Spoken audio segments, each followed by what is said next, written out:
Welcome to the Hospitality Maverick podcast with me, Michael Tingser. We at Hospitality Mavericks are here to inspire leaders to create heart-centered and profitable businesses from the inside out, the kind that both employees and customers love and support. In this episode, I talk with strategic leadership consultant and trainer David Klaasen, who is the co-founder of Talent for Performance. And they are helping leaders achieving better performance by getting people to do what they're best at. I really was looking forward to this conversation due to leadership development is a passion of my own, but also and more because David is so good at taking very complex leadership thinking and concepts and making them applicable for you as a leader.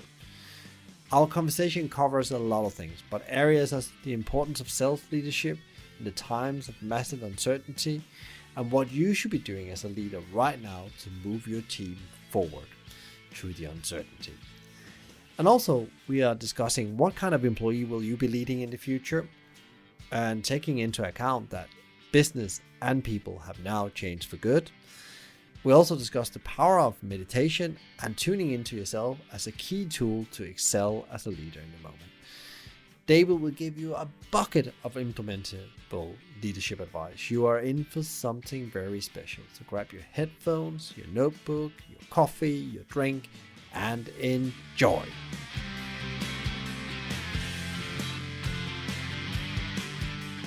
Today we are in early mid-September, I would say, and there's a lot going on out there. We are in 2020. The pandemic is still going on its highest, and we probably even have a bit of a setback now when it comes to the hospitality industry. And we all are like trying to find our way through the wilderness that is in the moment. And of course, that demands extreme leadership.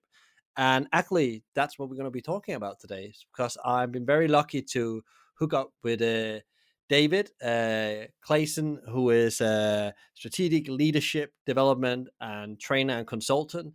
And the most exciting thing David works a lot with is also he understands something around behavioral change and change in general. And this is actually exactly where we are in the biggest change process, probably for decades or in history when it comes to our industry and other industry. So David, welcome to the podcast. Thank you. Thanks. Great to be here. And for people that haven't heard about you before and what you're up to, can you give them a bit of your version of how you ended as a strategic leadership person, because that was not where the whole thing started out. It actually started out in hospitality, didn't it?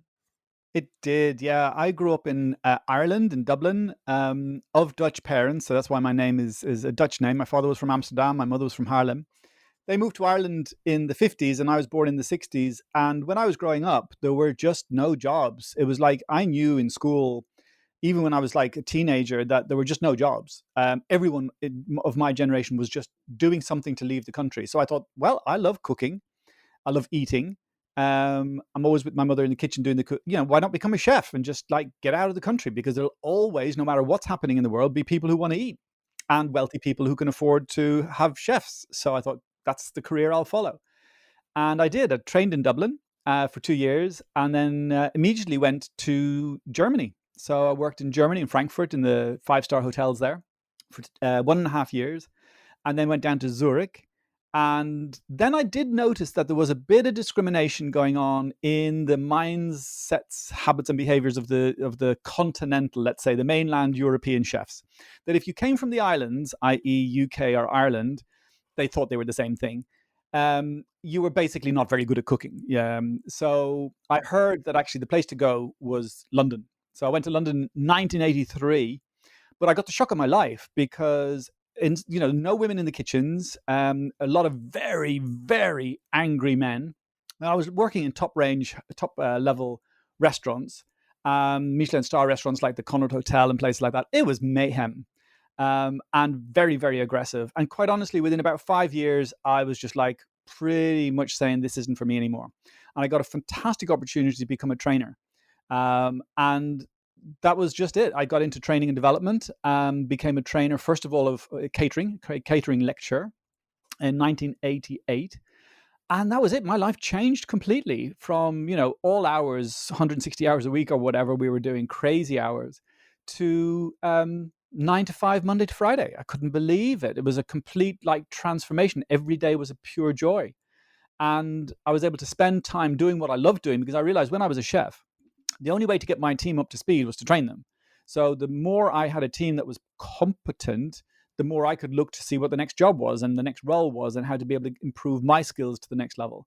So it was lovely to be able to make a career out of that. I loved doing it.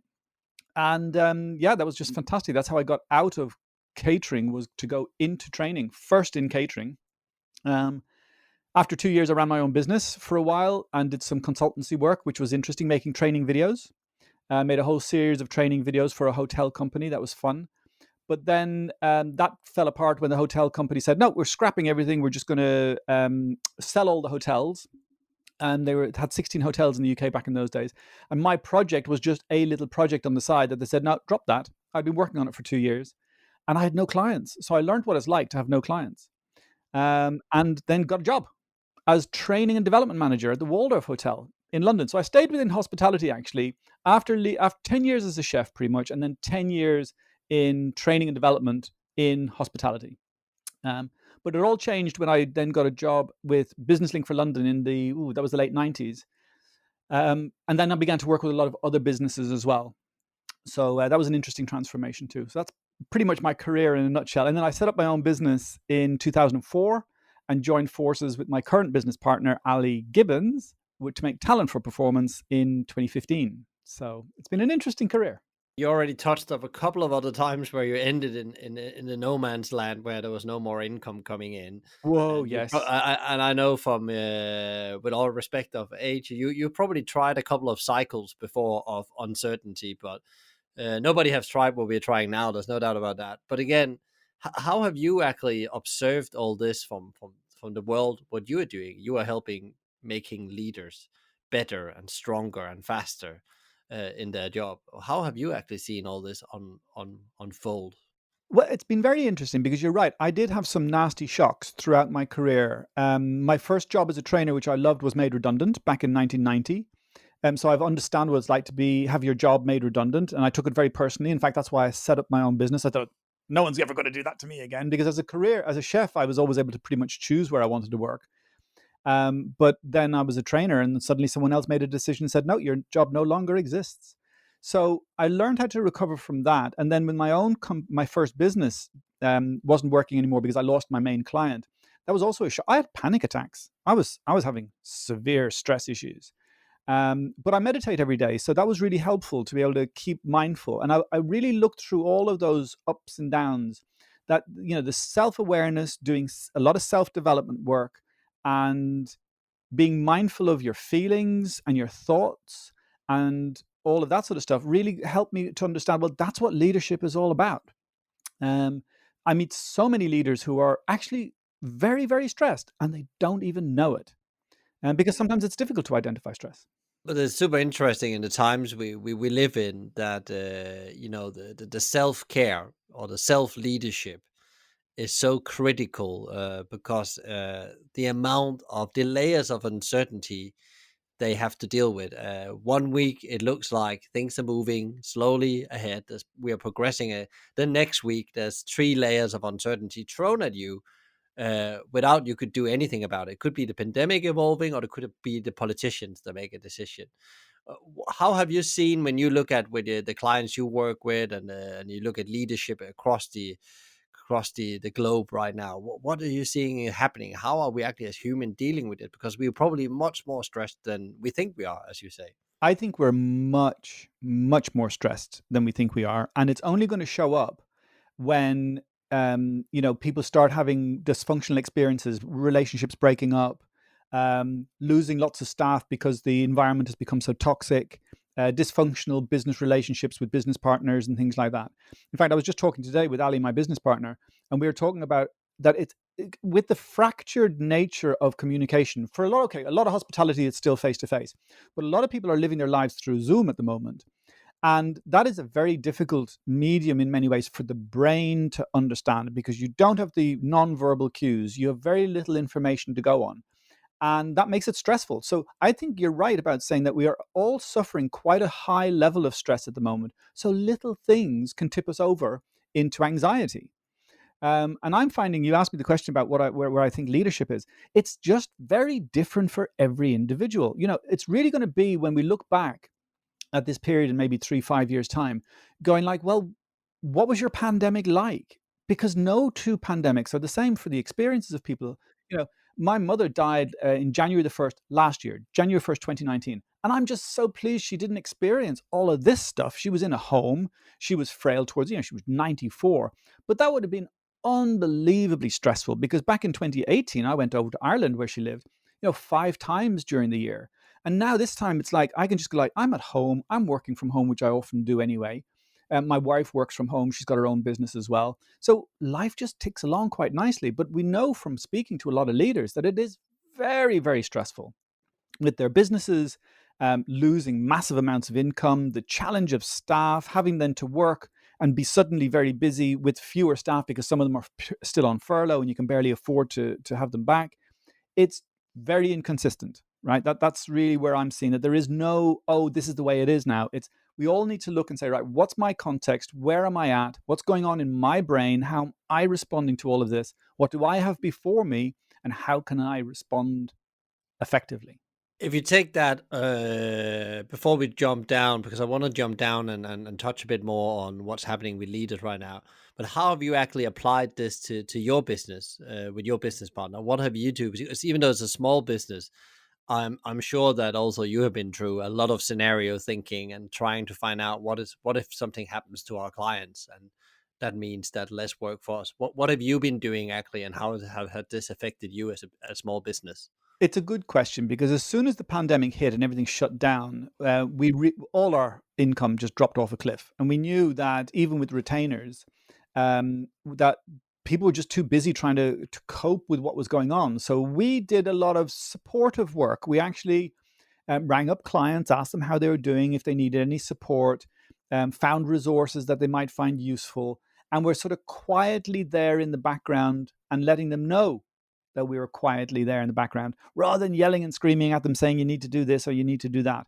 And that's worked very well for us because now, since September or even the middle of August, we've noticed quite an uptick that now a lot of our clients are beginning to do the things that they were planning to do in March. They're now starting to do those things, run workshops and stuff. However, instead of people coming up to a workshop, this is really interesting, right? Instead of people just coming to a workshop and going, okay, let's do a leadership development workshop, or let's learn how to raise accountability or give feedback. It's now, okay, so we're going to do this online blended learning approach. It means that you have to do some individual learning before you even meet us. We're going to send you some videos to watch. We're going to ask you to complete some exercises in a workbook. You have to do that before the workshop. And then we do the workshop, which is more about the discussion about the learning points. So the workshop becomes more of a discussion piece about principles and concepts and applying them to work and applying them to self rather than, oh, here's some interesting information for you. And then there has to be work in between the workshops because we're not going to take people for a whole day. We'll break it up now into 2-hour sessions. So we'll do 2 hours, and then the following week we'll do another 2 hours, and the following week after that we'll do another 2 hours. But there's work in between to practice what you've learned.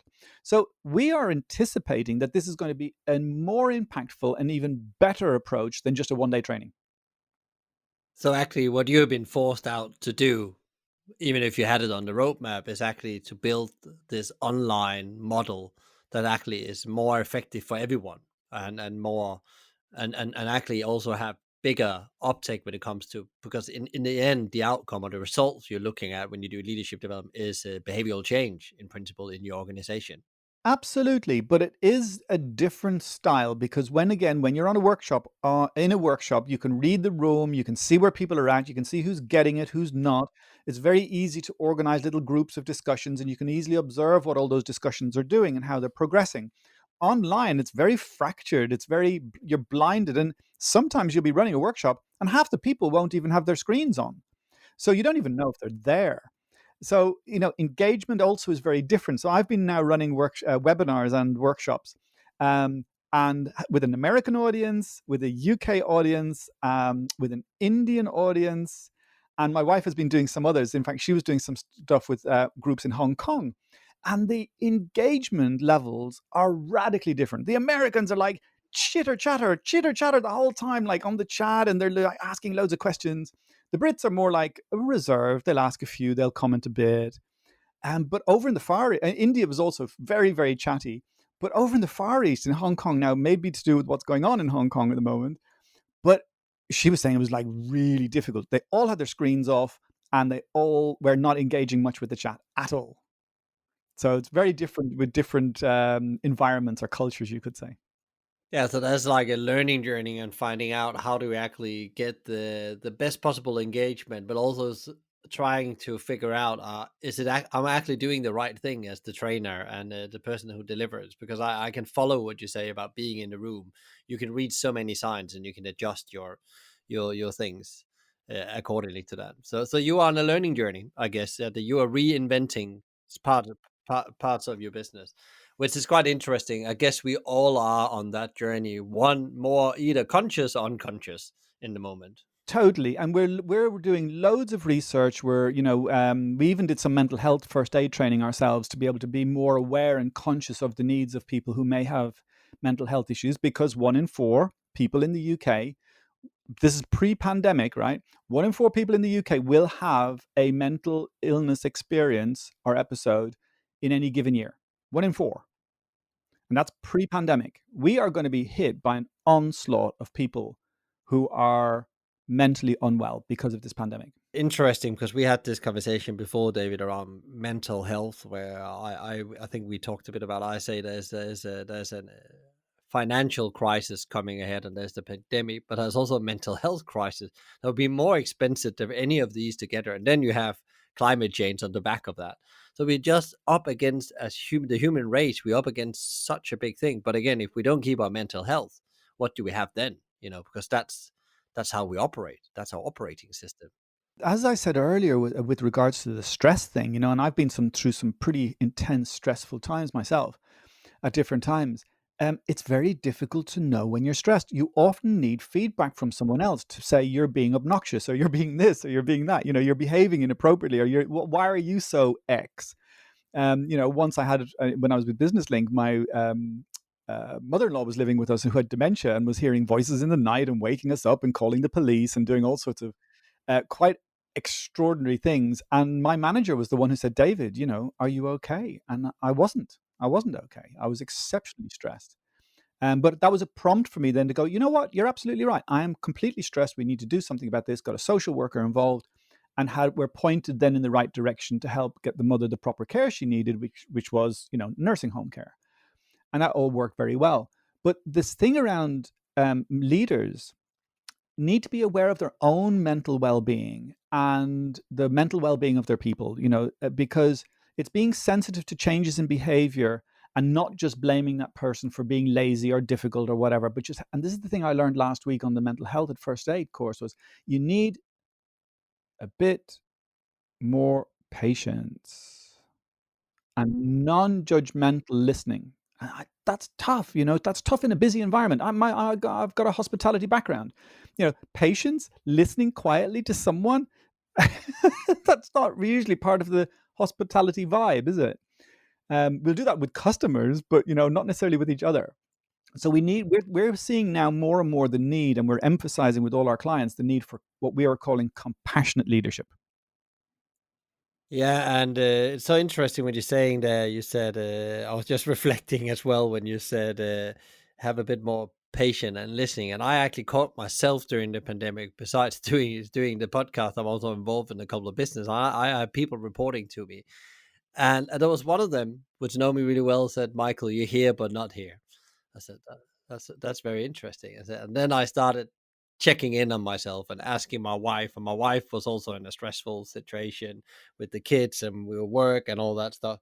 And we, in a way, we just found out that we were just too busy, and we were just focusing on results instead of being patient, as you say, and listening to ourselves, our own body, and others' signs, because I didn't see any sign of the people I worked with. I was just running the I was in the front line as the general, telling where the troops had to go.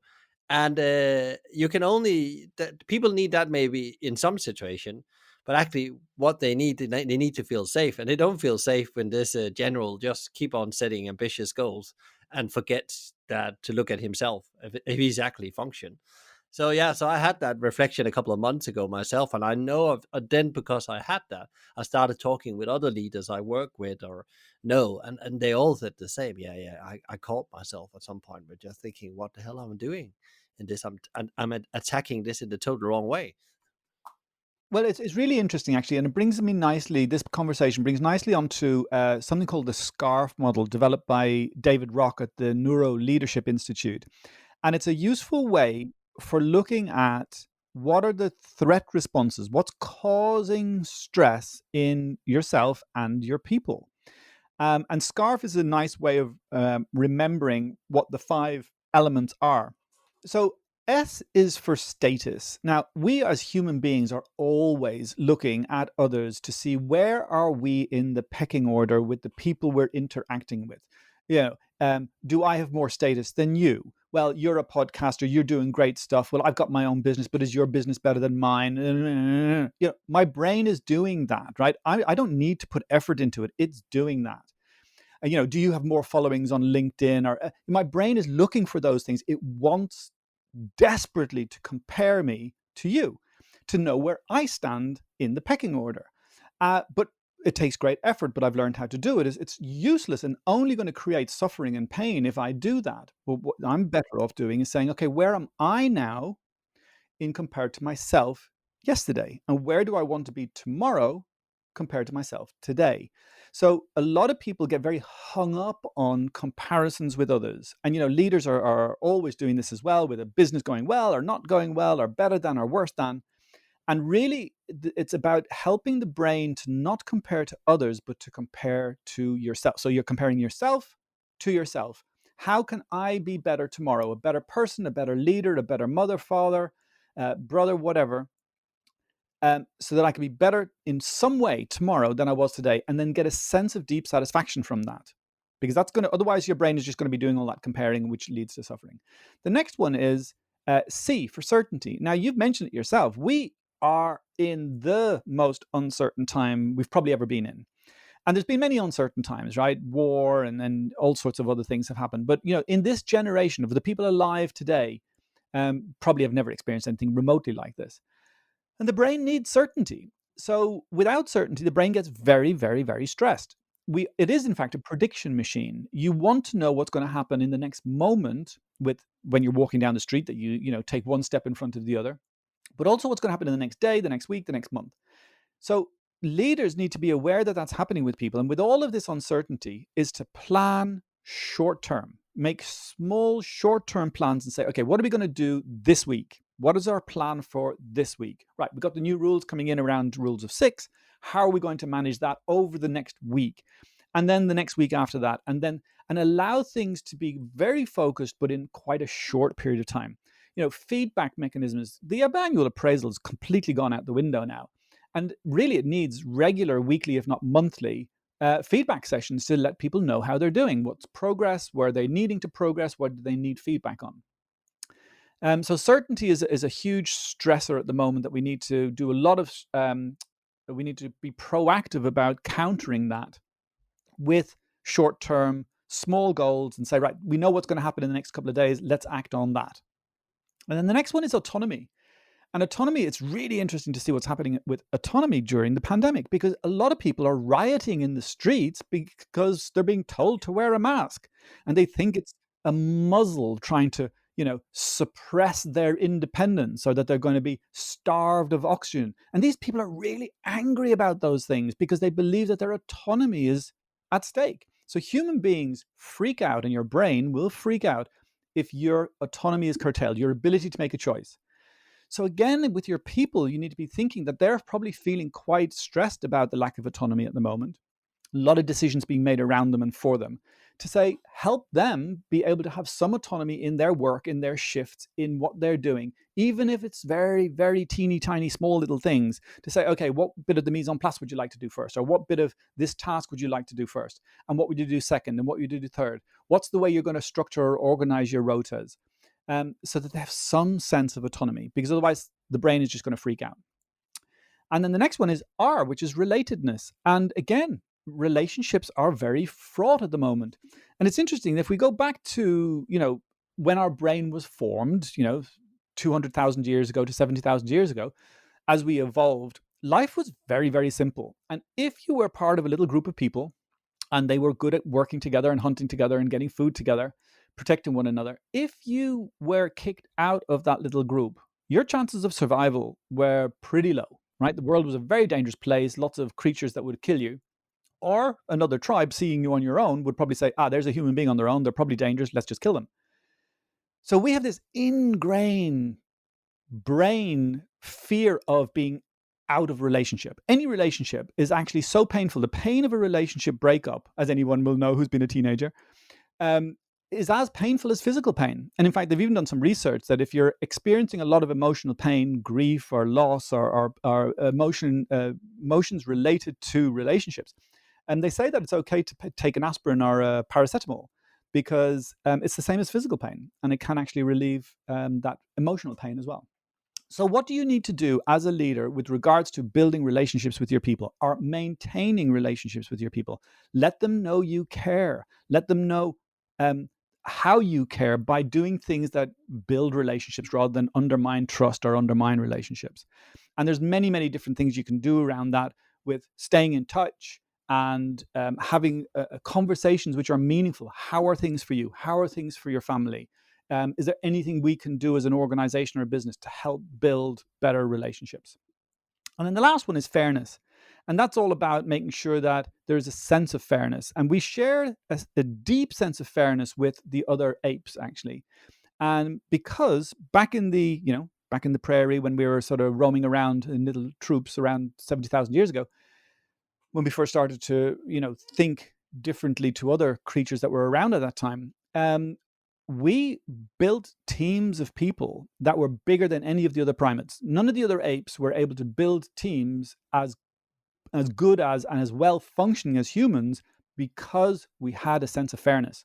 I'll do this bit, you do that bit. I can specialize in this over here, you can specialize in that over there. I'll, make the skins and the hides, but you catch the animals because you're faster or better, with weapons than I am. But I'm skilled at producing the clothes that will keep us warm in winter. So that trade-off of fairness is so profound that they've done some very funny experiments with monkeys. If you look up monkey fairness experiment on Google, you'll see some very funny videos about how monkeys will respond when they feel that they're being treated unfairly. So you need to be sure and very clear with your people that you're being fair with them. And if there's for instance, a case of furlough or redundancy, that you're explaining the process and saying, look, this is the reason we're doing this. This is the process we're following in order for you to know that you're doing it in as fair and equitable a way as possible according to the laws of the land. Yeah, because the furlough right now is probably something that has created in the beginning a bit of a safety blanket for many. They felt quite relieved they could go on furlough and they would still have their job. But I think as I speak with people, many start to see this as potentially at first steps to redundancy, especially when it comes to the hospitality sector. It's just prolonged the period. And you can definitely feel the clients, the leaders I talk with, my own people. It's that is the thing. So what is happening next month when it drops down? We had a team call the other day, 10%, and you just had to tell them, well, it drops down 10%. And we will have to see in 2 weeks' time where we are from a sales point of view, because that's the only thing that can decide where we are from furlough and sales. Is like really well connected. But just that you tell them there's a connection between that, you maintain your sales or grow your sales, or we need to achieve this sales to actually to keep you all on and be honest about that. Actually change the dynamics, as you say. You actually strengthen the relationship, even though it's a nasty message. They actually take it on board. We had another catch-up meeting this morning where actually I could feel that they were much more focused on survival as a group than they were just 2 weeks ago. And it's that thing about being honest and giving them the right feedback and the reasons why we're doing it as we're doing. But it's interesting that you say giving feedback, because the last thing you remember to do, you talked about giving feedback in this situation, is actually having the time to get feedback and listen, isn't it? So what can you do as a leader? Because what you're saying is that they need to give people short-term direction, but also feed back to them how they're doing in this constantly. This is a fascinating topic, and we're doing some workshops around this at the moment. And again, the latest neuroscience is showing that you need to take into consideration all of the things that I've just mentioned about the SCARF model, the status, certainty, autonomy, relatedness, and fairness. Because if you don't address those issues, when you're speaking to someone and giving them feedback, they're going to be triggered by all of those things or a number of those things, and they will not be able to hear what you're saying, and they will not change their behavior because of it, because they're just freaked out. So here's the thing. The latest research is showing that studies have shown that when a manager is giving feedback, they're very stressed themselves. It's an uncomfortable thing to do, especially if it's a performance issue, right? And when someone is receiving feedback, it's a very uncomfortable thing, and there's a lot of stress going on in the brain. So it's a fraught environment. And what changes it all is to have a mechanism where I would say to you, Michael, as my manager, look, I know I'm developing this area here, and I need to be able to improve my complaint handling. And I've had some training on it, but I still get very, very nervous. I'm going to be doing some complaint handling because there's a table over there. Could you just observe and watch what I'm doing? Because blah, blah, blah. I want to get better at that. I'm asking you for very specific feedback. And the more specific I can be, the better. So if it's a complaint handling example in a restaurant, what I could say to you is, look, from a distance, just observe my body language, right? Observe my body language and the body language of the client, and then give me some feedback on how well my body language is matching or mirroring or being appropriate to the complaint. So then afterwards, I can come back and go, right, Michael, what did you reckon? What did you see? And then you've got some very nice, specific observations in a very narrow focus. And they found that when they wire up managers and people who ask for feedback, the manager's not stressed giving it and the person's not stressed receiving it. So you have to create an environment where people are willing to ask for feedback. But that takes, again, a mindset. And the managers and leaders need to start by being an example of that, by asking feedback from their people. So what did you think of me as a leader? What did you think of me as a decision maker in X situation? And as they ask, the leaders ask for more and more feedback, then they can say, hey, come on, guys, what feedback do you want? So you're being vulnerable and open to hear what other people think, and especially in these times, I think it's very you have, as you said, it's all about your self development and as a leader right now, but also then you have to say to yourself, I have never done this before, so I need to get some feedback on what I'm doing right now, because we're probably unconscious using a lot of old tools sometimes to fix problems that maybe is not being fixed with the old tools or approaches and mindsets and communications models. And I think many of us, I think what I had a couple of conversations with people is that we have to get out of this war mindset that we are in the trenches and throwing grenades out of the trenches falling in. We need to get up on a more strategic level now and start thinking about how we move forward and how do we get our people with us on that journey, because people, they get exhausted being in the front line fighting all the time and putting out fires, and thereby you start losing your people, as you said before. And how do you actually get people to give you that feedback? Because again, if you've now been through this period of pressure and stress and in the war zone, how do we actually get people to understand now we are still in a difficult situation, but we need to change the environment we operate and communicate with each other, and thereby you can start to get the feedback, because I guess people will not give you feedback if they don't feel safe. Oh, absolutely. And I think that's the key thing. You have to role model asking for feedback in simple ways that you'll probably get a response from. And there's something that's a good guidance tool that we use around this to help frame the mindset for giving and receiving feedback in a healthy way. And it's called having a growth mindset. It was developed by a lady called Carol Dweck, professor of psychology at Stanford.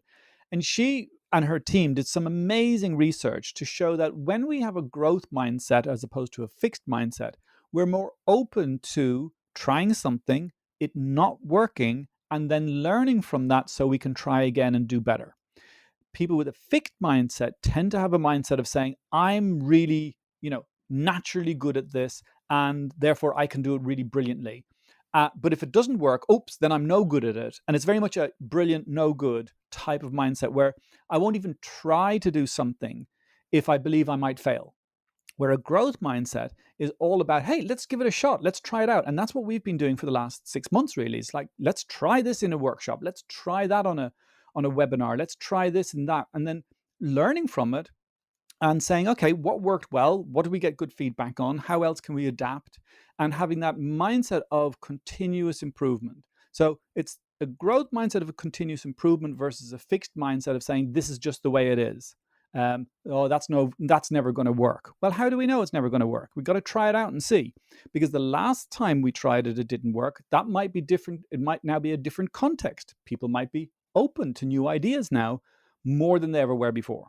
How do you? Because the one thing is that as a leader, you're often a bit ahead of what you want to do in a team or your organization, and you have this growth mindset as a leader, and you're there. You got yourself calibrated. You're doing all the right thing. Your morning routines, and you come in full of energy, or you get full on energy on the Zoom call.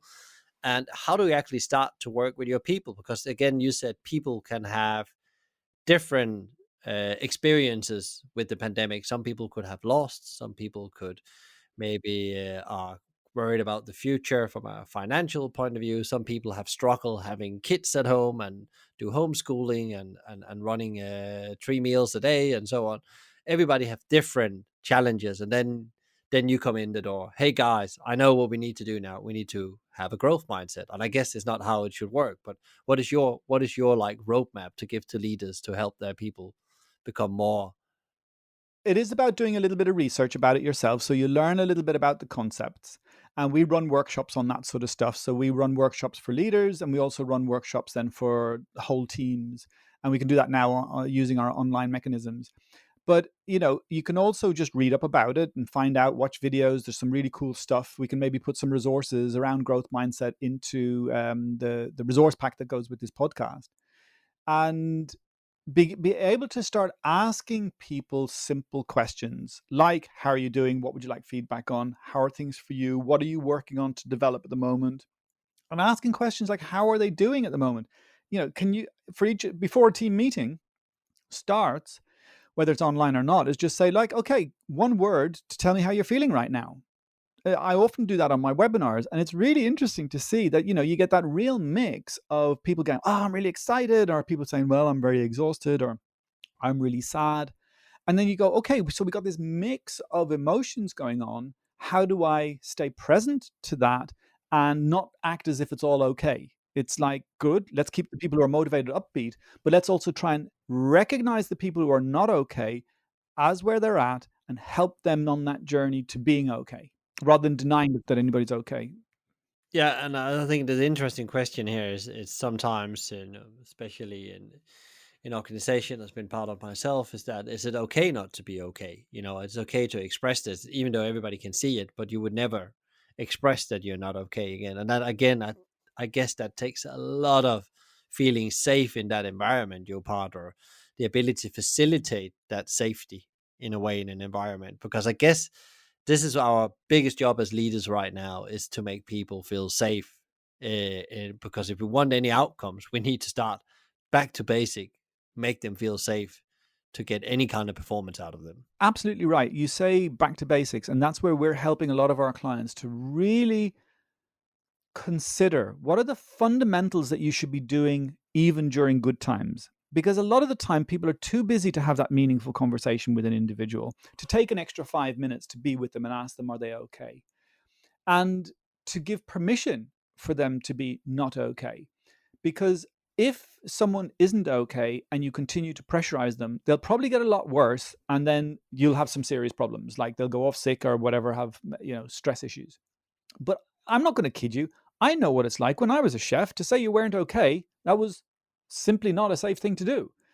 And so it depends on the environment. So if you're not feeling okay, and goes for leaders as well, you need maybe to talk to someone outside of the business, have a mentor or a coach, or get professional help. Because everyone, it was great on the mental health first aid course. It was really interesting to learn that it's helping the person to recognize that there's an issue. Once they recognize there's an issue, helping them to get support. So as a leader, you need to constantly be checking in with yourself, with your partner, with your loved ones, with your closest, nearest, and dearest, that you're feeling okay, that they're seeing you be okay, and then some trusted members of maybe your senior team. But you don't want to be going around, getting your emotional needs met by your staff. That's not appropriate. So it's about finding out who are your confidants to be able to have this vulnerable conversation with, but then creating an environment where you can help other people and other staff have that with one another as well. So they don't have to come to you with their issues, but that they can go to one another. Or what, of course, a lot of other businesses do is have an EAP, an employee assistance program, um, that allows the staff to have an independent, confidential conversation with someone. This crisis is ongoing and developing all the time. People talk about a second lockdown, a new phase of the pandemic, and business and people will never be the same. Is my view after this event. The world have already fundamentally shifted, maybe one or two times, and maybe we can't see really. If we look from the outside, sitting out in space, we probably look at this and think, "Wow, there's all this going on in such a short time." What would that do to employees? What kind of employees are we working with? If you take it from a leader's point of view, what is changing from the employees you had pre-pandemic to now? It's not even post-pandemic, in the pandemic. It's a really interesting question because before we had all this thing around millennials and their high demands and their expectations being off the scale about what the realities of work could really offer them. Now they're getting it. They're in a very vulnerable place now because part of my concern is that they're going to become a lost generation if we don't watch out. Their education is being disrupted, or the ones coming into the workplace are coming into a workplace that hasn't been as devastated by external factors compared to anything since the Second World War, really. So I think we're going to see a lot of vulnerable people. They may have self-esteem issues. There may be this pandemic generation that's going to need more encouragement, more support in a way that we wouldn't necessarily have expected to help them say, come on, you can do it. This is possible. Look, all of these people around are flourishing. You can do it too. Because they're in danger of creating a fixed mindset around the world, going, oh, it's none of this is my control. I've got no agency in this. It's there's nothing I can do about it. And that mindset can lead to depression. But I think there's something else that's going to be happening with a lot of young people and the staff coming into the business now is they're seeing some very interesting role models in politics where it's okay to break the law, where it's okay to tell lies, where it's okay to say that you're doing a whole bunch of stuff which is simply not happening. And, as role models, I think that's a really interesting meta sort of environment that a lot of people are growing up into and going like, oh, well, if the politicians are doing it, then I can do that too. So we may also see a lot of people um, not telling the truth on their CVs or on even their work history or whatever. So I don't know. That's just my thinking at the moment around this. It's a very interesting area, and that's just it's not a fact. It's just I'm thinking like, it's going to be interesting to see and speak with younger people now around what the impact of the pandemic, but also the current political environment is having on them. Yeah, and it's interesting about how you set standards, isn't it? Suddenly, you are setting a new standard that doesn't actually, maybe it's not a healthy standard, but it's definitely, you think, well, if so many people can get away with it, this is maybe the way to rule to get true life, Exactly. and get what you want. And I think it's very interesting observation. I haven't thought about that as the younger generation goes in, and they also will. It's quite interesting. I talked with a very senior person in a company the other day, and they are having a lot of interns starting every year or the first year. And he said that it's we have been able now to go in and have a couple of meetings in the office and meet them, because how are they going to be successful in their job if the first year of their job is so unstructured and happens on Zoom? We said we need to meet, we need to help these people learn how to get into the job market, and also make them feel that this is not only chaos. There is actually some plans, he said. And he said that his biggest concern is that if they can't meet up on a regular basis, how are they going to be up to scratch when things becomes a bit more, we have to rebuild, as he says, in a year's time. We need to find a way how they're not going to be up to scratch because they don't know the business well enough because they've experienced the business through Zoom, which it's not possible, he said.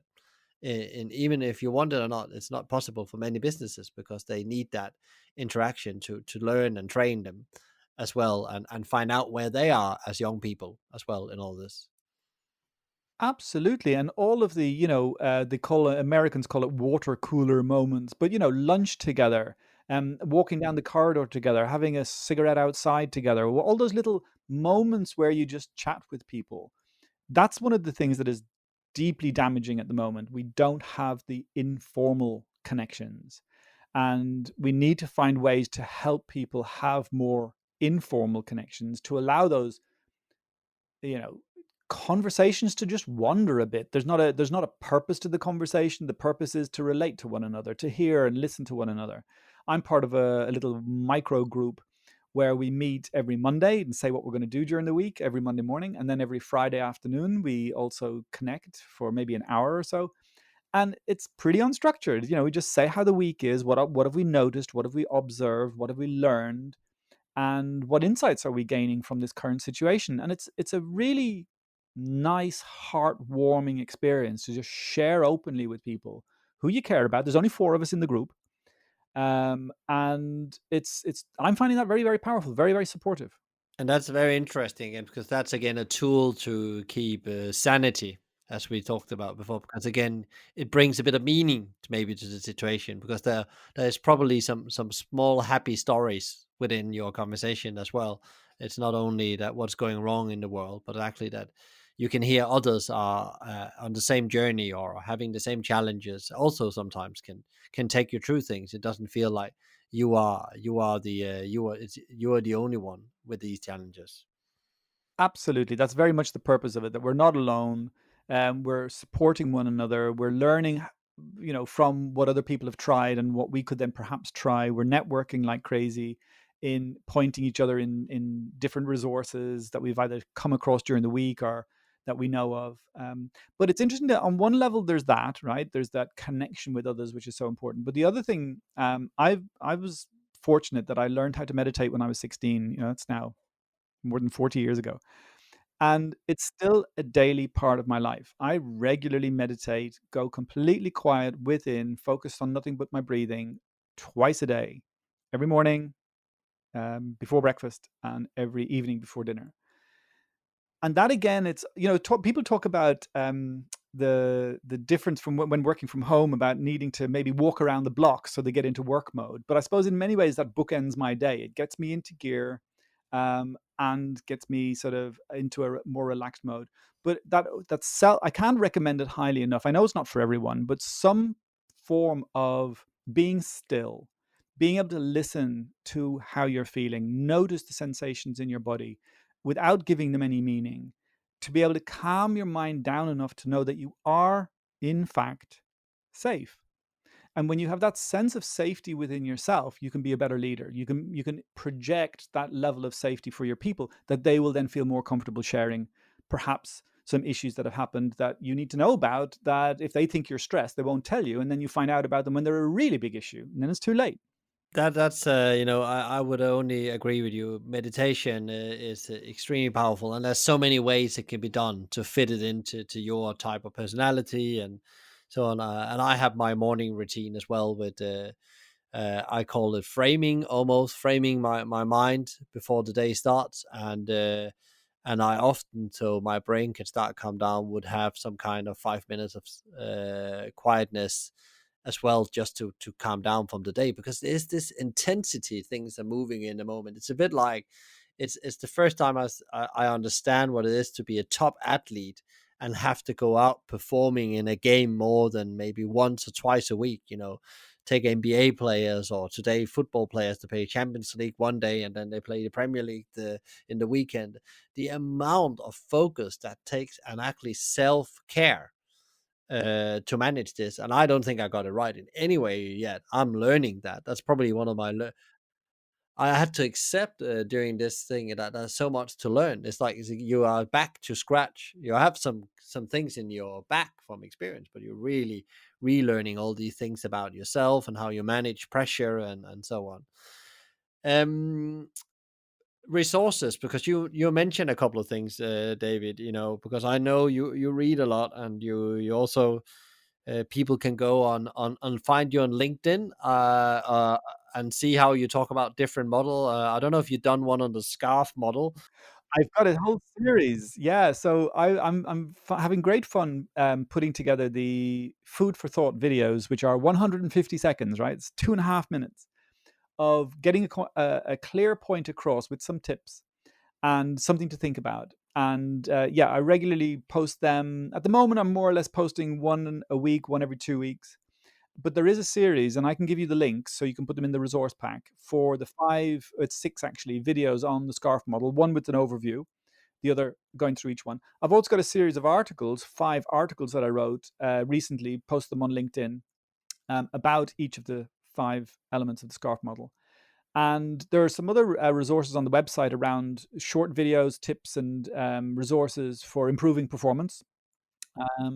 You can learn more about our growth mindset approach on the website as well. So it's talent for performance with the number 4, talentforperformance.co.uk. Check me out on LinkedIn, I think it's David C. Klaasen. And just put in David Klaasen. I think I'm one of the only David Klaasens there. But one thing I would request, if you're going to check out and connect with me on LinkedIn, I get a lot of invites to connect. Please do give a reason. Say why you were listening to this podcast, or give some sort of comment. Don't just click connect, because otherwise it's you think, well, why does this person want to connect? It's nice to know why people want to connect. So I'm very happy to connect with people, but it's nice to give a reason. And any books that people should be reading right now that you've been inspired by through all this? I know that you're plowing through a lot of books. I am, and a lot of articles as well. It's interesting. There's a book that I do love, and I came across it prior to the pandemic, but it's so important during the pandemic, and it's called Conversational Capacity, by a guy called Craig Webber. And we've been working closely now with the author to develop a program around it, and some behavior analytics around it, so we can see what the level of conversational capacity is within a team. And it's all around this stuff that we talked earlier about, safety and psychological safety. Conversational capacity is the key to generating psychological safety. It's like, you could say, a training manual on how to communicate effectively. And especially as a leader, to not necessarily give your opinions as the truth, but to give your opinions as a hypothesis, and ask people to question them, and ask people to say, well, what do you think?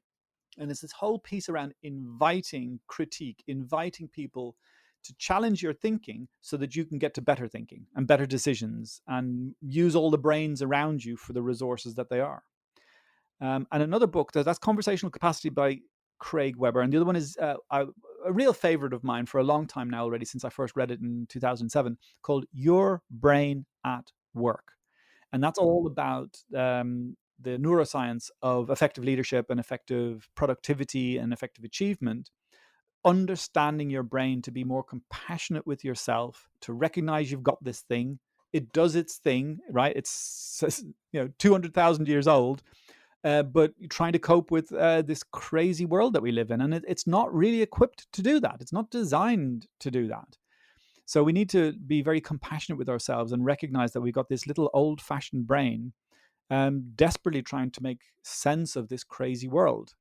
So we need a lot of compassion for ourselves and others. So Your Brain at Work by David Rock. And he also goes into great detail about the SCARF model, actually. Super, super, very interesting, David.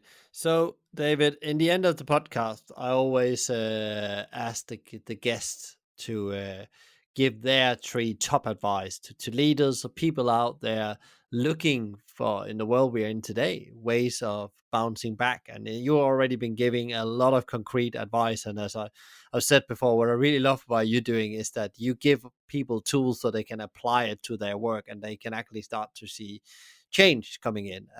But what would your 3 top advice be to leaders right now, from what you know about the world?